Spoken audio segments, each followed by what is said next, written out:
Hey guys, it's Fred. I'm going to go over a newspaper article somebody had sent us. Found it pretty interesting.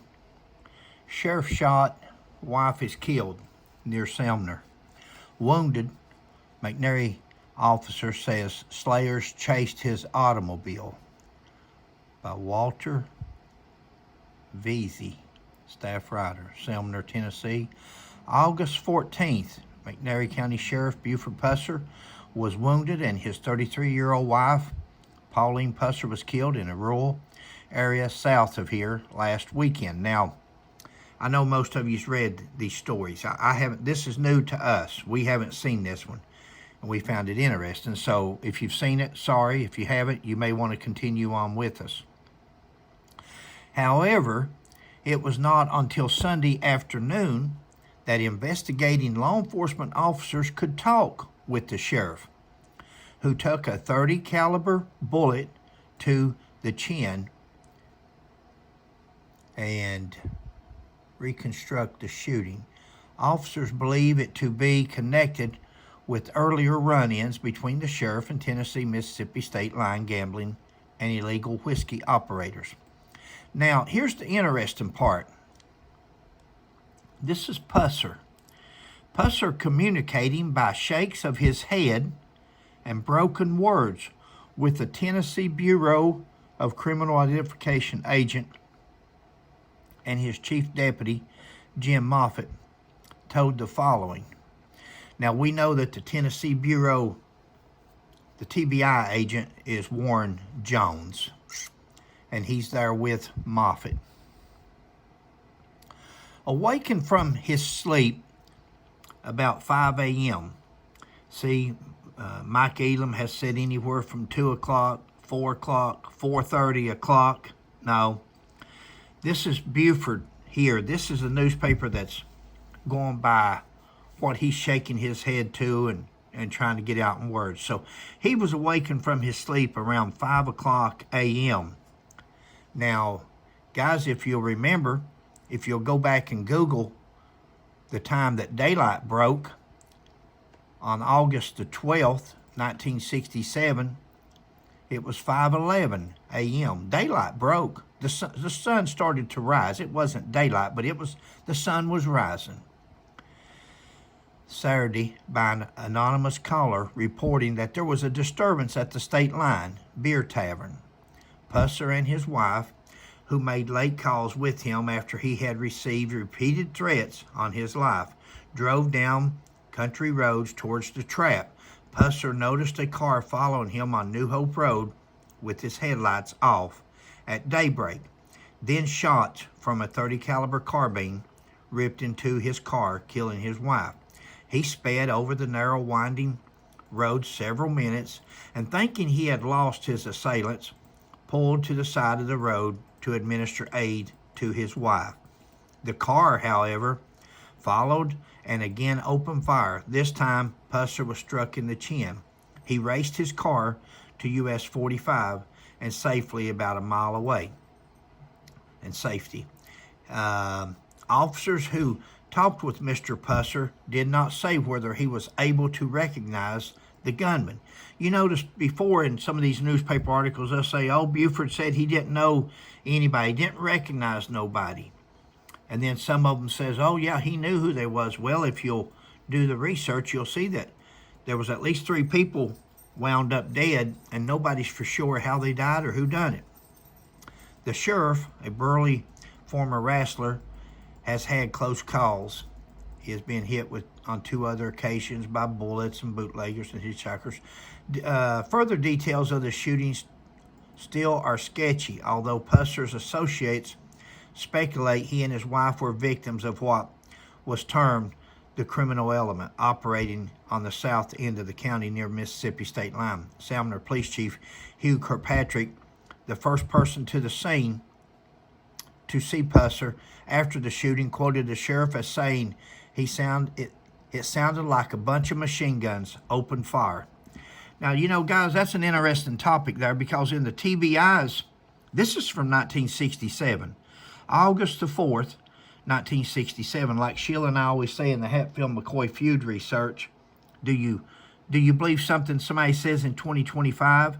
Or do you believe something that was said in 1967?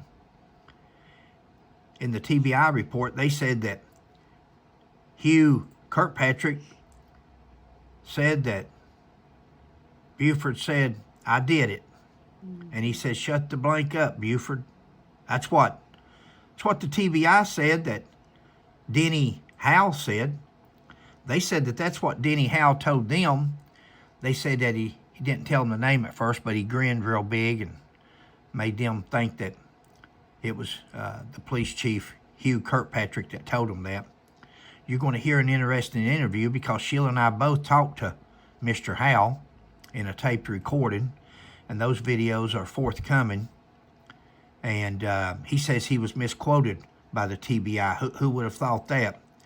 Who would have thought that anybody would have jumped the gun or misquoted anybody or misinvestigated anything or took the low road? Surely a law enforcement agency wouldn't take the low road in trying to reach a narrative and between the experts, between the autopsy, between the losing the evidence, all these things. Who would think that maybe they would misquote somebody in an interview? Sumner Police Chief Hugh Kirkpatrick, the first person to see Pusser after the shooting, quoted the sheriff as saying, it sounded like a bunch of machine guns opened fire. Now there's your police chief talking to this reporter up here at the top of that page. The police chief telling this reporter right here, guys, if he's still alive, Walter Veazey. If anybody knows if that person's still alive, that may tell you a lot because we know that Kirkpatrick is now dead. We talked to Mr. Denny Howe, and Denny Howe said him and Kirkpatrick was good friends. He says he never told the TBI nobody's name that ever said that. But I'm going to tell you something. That's going to be an interesting video because I think some of these people are the ones that started these rumors throughout the years. And they thought nobody would ever quote them or give them up as who they are or who they're stating things. And sometimes that comes back to haunt you. Sometimes you can say these rumors or talk this stuff so long, and then all of a sudden you're caught up in it. What a web we weave when we practice to deceive. Because that person said, or they insinuated that the Sumner Police Chief, Hugh Kirkpatrick, said Buford said, I've done it now, or I did it. And he said, shut the blank up, Buford. Didn't say nothing like that. Here's the police chief himself, Sumner Police Chief Hugh Kirkpatrick, the first person to see Pusser after the shooting, quoted the sheriff as saying, it sounded like a bunch of machine guns. Sounds a whole lot different than I did it. Sounds a whole lot different, don't it? Guys, you can't believe Mike Elam. You can't believe a lot of these people.